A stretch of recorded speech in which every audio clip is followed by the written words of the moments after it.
नमस्कार, किस्सा यूपी का देख रहे हैं और मैं हूं आपके साथ दिव्या सिंह। केंद्र सरकार ने लोकसभा में वक्फ बोर्ड संशोधन विधेयक पेश कर दिया है, जिसके बाद इस पर जमकर राजनीति हो रही है। कुछ लोग बयानबाजी कर रहे हैं तो कुछ लोग बौखला उठे हैं। सपा प्रमुख अखिलेश यादव ने संसद में वक्फ बिल का कड़ा विरोध किया और आरोप लगाया कि ये बिल भाजपा की नाकामी पर पर्दा डालने के लिए लाया गया है। अखिलेश ने कहा कि भाजपा के अंदर मुकाबला चल रहा है कि सबसे खराब हिंदू कौन है। मुझे ईद के कार्यक्रम में जाने से भी रोक दिया गया। बीजेपी सरकार मुसलमानों की बात नहीं सुन रही है। तो वहीं शिवपाल सिंह यादव का कहना है कि हमारी पार्टी वक्फ बिल का विरोध करती है और करती रहेगी। देश अब आंदोलन मांग रहा है और अब आगे आंदोलन होगा। इन सब के बीच बरेली के मौलानाओं का बयान भी सामने आया, जहां एक तरफ मौलाना शहाबुद्दीन रिजवी ने इस बिल को मुसलमानों के लिए हितकारी बताया, वहीं तौकीर रजा ने विरोध जताया। उनका कहना है कि आपने तय कर लिया है कि मुसलमान को दबाना है, वक्फ की जमीन पर सरकार की गंदी निगाह है। आज इसी पर चर्चा करेंगे। मेरे साथ स्टूडियो मौजूद हैं कैपिटल टीवी के executive editor Rajiv sir. Sir, आपका स्वागत है। धन्यवाद। विधेयक पेश तो हो गया, घमासान भी मचा हुआ है। अखिलेश यादव बड़ा मायूस नजर आए आज। देखिए, अखिलेश यादव मायूस नहीं है, फ्रस्ट्रेट हो गए हैं। अखिलेश यादव डिप्रेशन में चले जाएंगे कुछ दिन के अंदर। वो बोल रहे हैं भारतीय जनता पार्टी मुसलमानों की बात सुनती नहीं है, लेकिन भारतीय जनता पार्टी को मुसलमानों की बात क्यों सुननी चाहिए, ये भी अखिलेश यादव बता दें।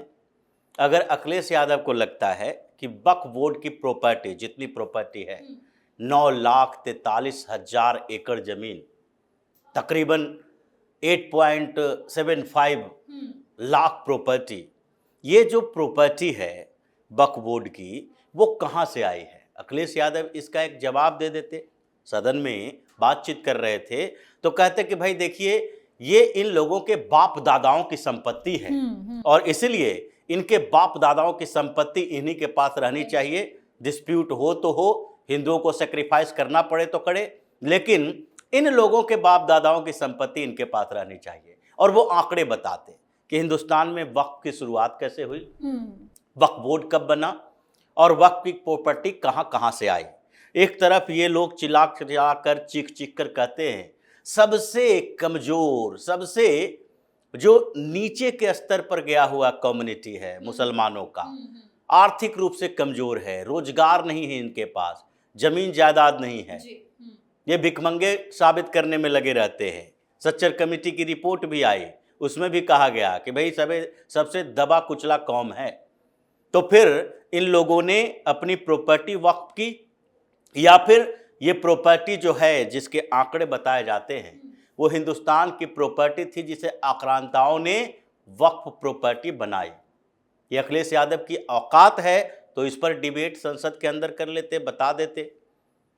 क्योंकि ये जो वक्फ की प्रॉपर्टी है इस पर इतना विवाद चल रहा है, लेकिन इसके बारे में चर्चा उस लेवल पर नहीं हो पाती है जो हिंदुस्तान में होना चाहिए।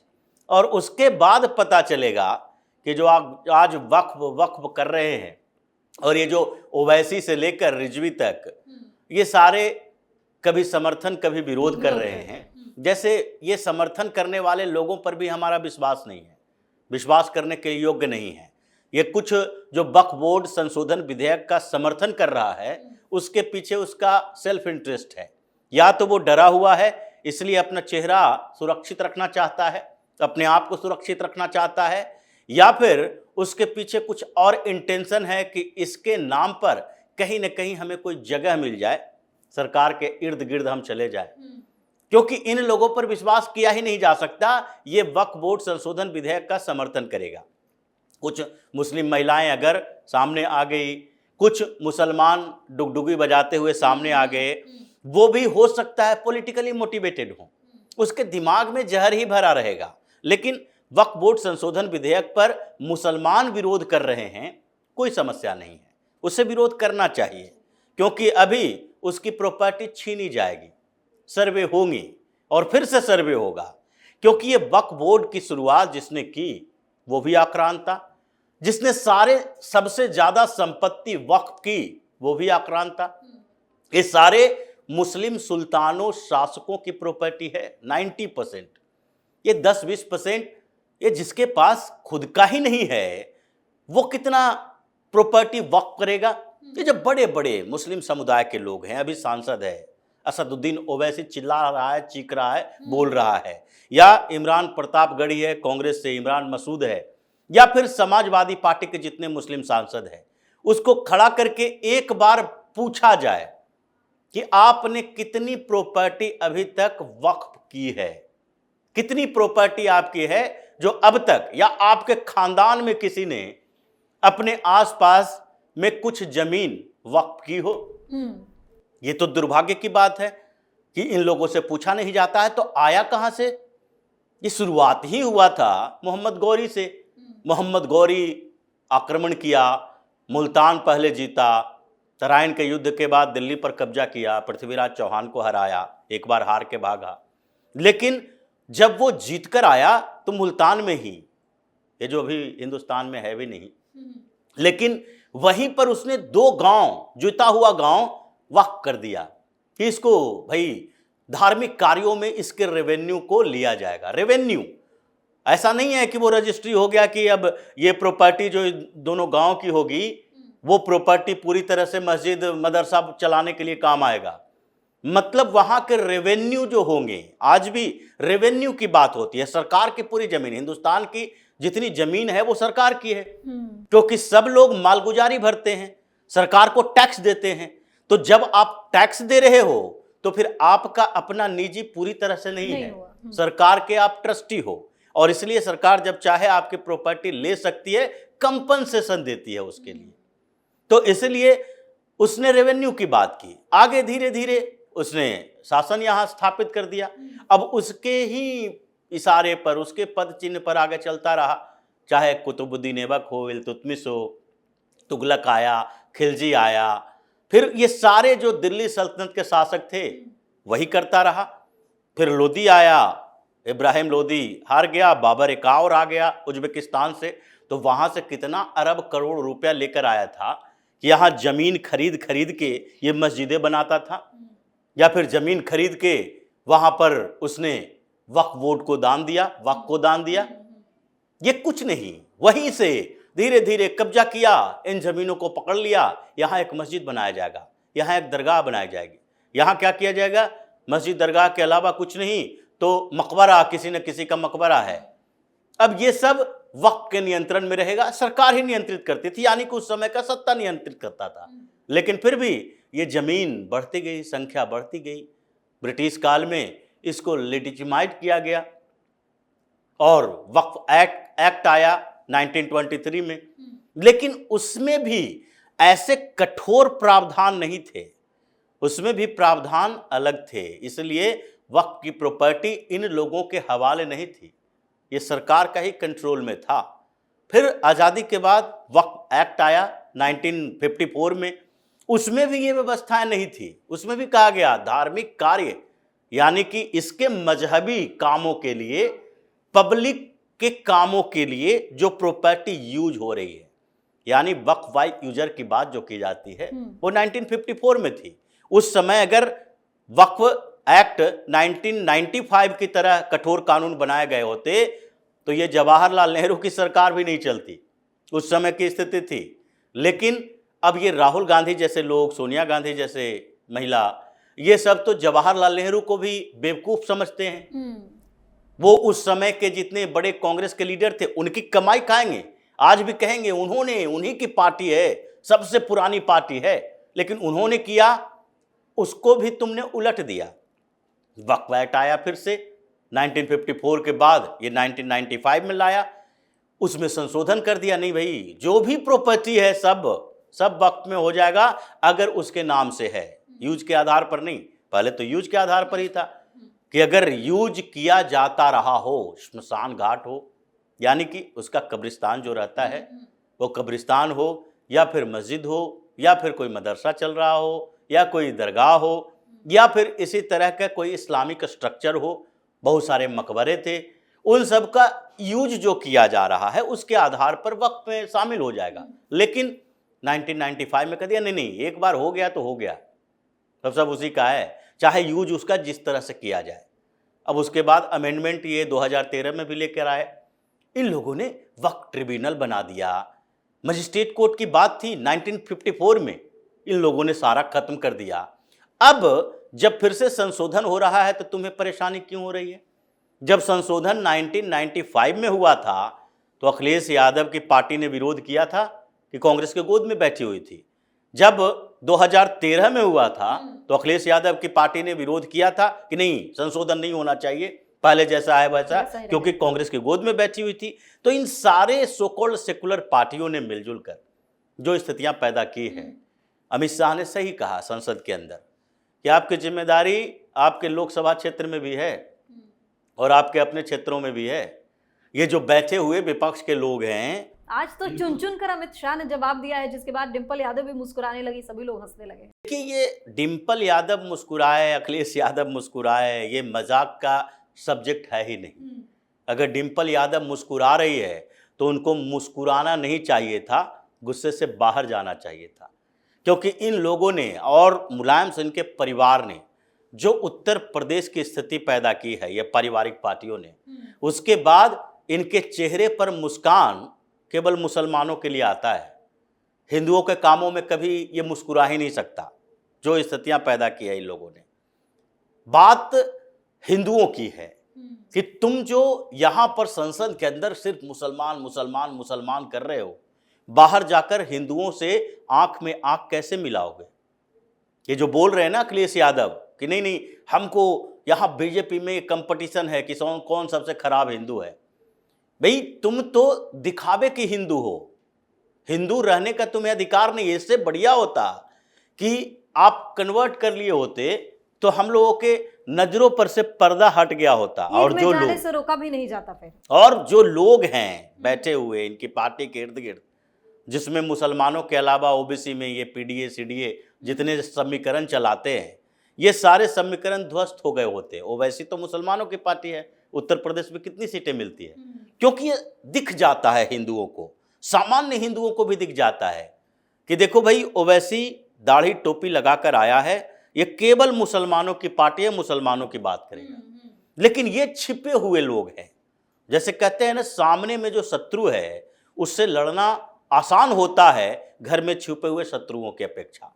अब सेना के लिए आसान होता है पैरामिलिट्री फोर्सेस से के अपेक्षा कि वो बॉर्डर पर लड़ रहा है, सामने में दिख रहा है पाकिस्तान का है, हम हिंदुस्तान के हैं। लेकिन यहां पर जो नक्सलवाद के नाम पर, जो ऐसे सो कॉल्ड सेकुलरिज्म के नाम पर, जो विचारधारा के नाम पर, जो सेपरेटिस्ट मूवमेंट चला रहे हैं, कई आतंकी संगठन में पार्टिसिपेट कर रहे हैं, उसका सपोर्ट कर रहे हैं, इन लोगों को आइडेंटिफाई करना बड़ा मुश्किल होता है कि कौन है।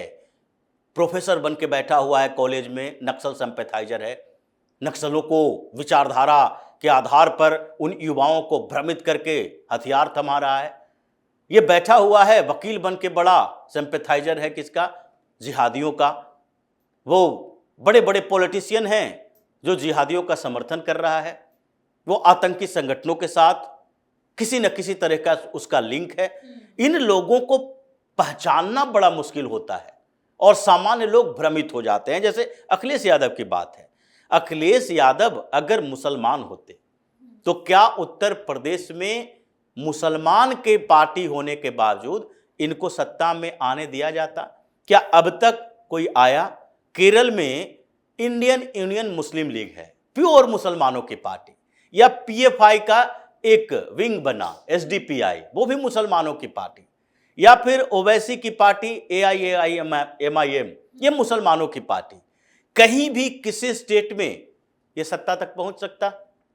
एक ही स्टेट अभी है जो भी यूनियन टेरिटरी बन गया है, मुसलमानों की पार्टी वहां सत्ता में आ सकती है, और वो है जम्मू कश्मीर, क्योंकि घाटी के क्षेत्रों से हिंदुओं को भगा दिया और ये सारे मुस्लिम पार्टियां हैं वहां पर जाकर राज कर रही है कि कोई मुसलमानों के अलावा कोई सीएम ही नहीं बनेगा, चाहे महबूबा फैमिली का बने, चाहे अब्दुल्ला परिवार का बने, या कोई और भी बन जाए। ये लोग किसी और को घुसने ही नहीं देगा, पहले ही वहां का डेमोग्राफी पूरी तरह से चेंज कर दिया है। और ये स्थिति रही तो जिस तरीके से केरल की स्थिति देखी जा रही है, 10 साल में हिंदुओं का ग्रोथ रेट 1.2 और मुसलमानों का ग्रोथ रेट 24%। ये एक डिकेडल ग्रोथ है।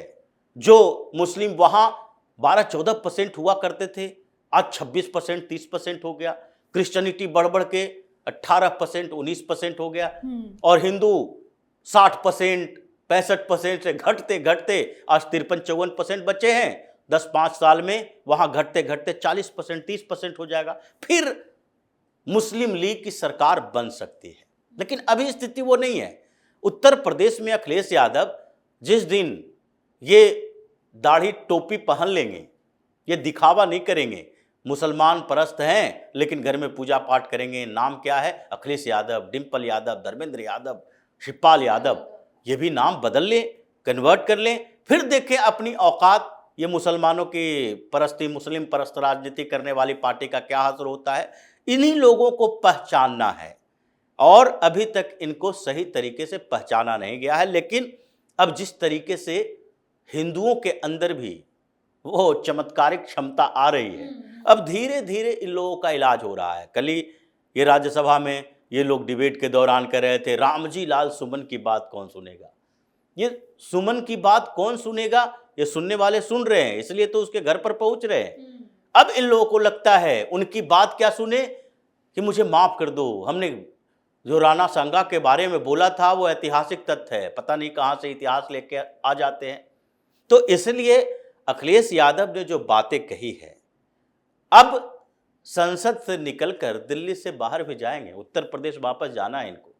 और जो हश्र होगा, अगर उत्तर प्रदेश के हिंदू इतना सोचते समझते हैं, उनके दिमाग में है कि अखिलेश यादव का अगर सपोर्ट कर रहे हैं, उसी तरीके से जिस तरीके से वक्फ बोर्ड संशोधन विधेयक पर उद्धव ठाकरे को मजबूर होना पड़ा, क्योंकि मुसलमानों ने मातोश्री को घेर लिया, कैंप कर दिया, बोला हमने वोट दिया है, हमारी बातों को भी मानिए, हमने वोट दिया है इंडिया अलायंस का, तुम पार्टनर हो तो। और उद्धव ठाकरे पूरी तरह से वैचारिक परिवर्तन में आ गए, बाला साहब ठाकरे की सारी विचारधारा को तिलांजलि दे दी। आज वक्फ बोर्ड संशोधन विधेयक पर उनके सांसद कह रहे हैं, अरविंद सावंत, कि देखो भाई, क्या भारतीय जनता पार्टी की सरकार ऐसा करेगी, क्या हिंदुओं के किसी ट्रस्ट को, धार्मिक संस्थान को या मंदिरों में गैर हिंदू या मुसलमानों को उसमें रखा जाएगा। ये बेशर्मी की पराकाष्ठा है। क्या सरकार ने कोई ऐसा बिल लाया है जिसमें मस्जिदों में इमाम की जगह कोई पुरोहित नियुक्त कर देगी? ये कहां से तुलना कहां करता है, बेशर्मी की पराकाष्ठा इसलिए कर रहे हैं कि कहां वक्फ बोर्ड जो कानून बना है, जो जमीन के मैनेजमेंट को लेकर है, प्रॉपर्टी के मैनेजमेंट को लेकर, और ये कह रहा है पुजारियों की बात, अरे तो इमाम मौलाना जितने हैं, क्या सरकार ने एक बिल ले आया जिसमें ये कहना चाहिए कि सारे मदरसों में अब ये मौलाना नहीं रहेगा, संस्कृत पढ़ाने वाले लोगों की नियुक्ति होगी? ये बिल लाना चाहिए कि जमीयत उलेमाए हिंद, ये बरेलवी वाले, इन लोगों को सारे प्रॉपर्टी कब्जा होगा, अब यहाँ सामान्य एजुकेशन होगा, या जितने इमाम जो कि अजान देते हैं उस जगह पर दूसरे लोग भी सीख कर आएँ, ट्रेंड होकर आएँ, चाहे वो गैर मुस्लिम ही क्यों ना हो, और वही अजान दे। बहुत सारे गायक सिंगर ऐसे हैं, इनसे बेहतर गा सकते हैं।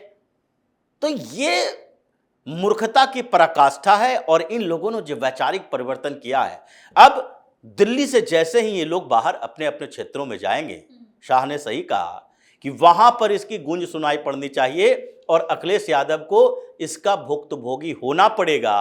अभी समय का इंतजार कर रहे हैं, कुछ समय में इनके जो यादव करते हैं, यादव ही उठकर आएंगे और इनको सफाई में एंट्री पर बैन लगा देंगे, अपने घर में ना आ सकते हो। जो स्थितियां पनपी थी कुछ साल पहले, ये 4-5 सांसद हो गया था इनका, अब फिर से वही स्थिति आने वाली है। 37 होने का जो घमंड है वो टूटेगा और ये 2-4 पर आ जाएंगे। इसकी यही औकात है। जिस तरीके से काम कर रहा है उस तरीके से तो अब उत्तर प्रदेश में आगे की इनकी राजनीति खत्म होने वाली है, जो मुस्लिम परस्त राजनीति है। जी, बहुत बहुत धन्यवाद सर तमाम जानकारी। धन्यवाद। तो देश में वक्फ बिल को लेकर घमासान मचा हुआ है, विपक्ष और मौलानाओं में भगदड़ मची हुई है। इन सब के बीच यूपी में एहतियात के तौर पर कई जिलों में अलर्ट भी जारी कर दिया गया है और पुलिस की नजर उपद्रवियों पर बनी हुई है। विरोध के नाम पर जैसे ही ये लोग माहौल बिगाड़ने की कोशिश करेंगे तो इनका तगड़ा इलाज भी हो जाएगा। किस्सा यूपी का में आज के लिए इतना ही। अगर आपने अभी तक हमारे चैनल को सब्सक्राइब नहीं किया है तो सब्सक्राइब कर लीजिए, हमारे वीडियो को लाइक कीजिए, शेयर कीजिए, हमारे वीडियो पर कमेंट करके जरूर बताएं कि आपको हमारी खबर कैसी लगी। धन्यवाद।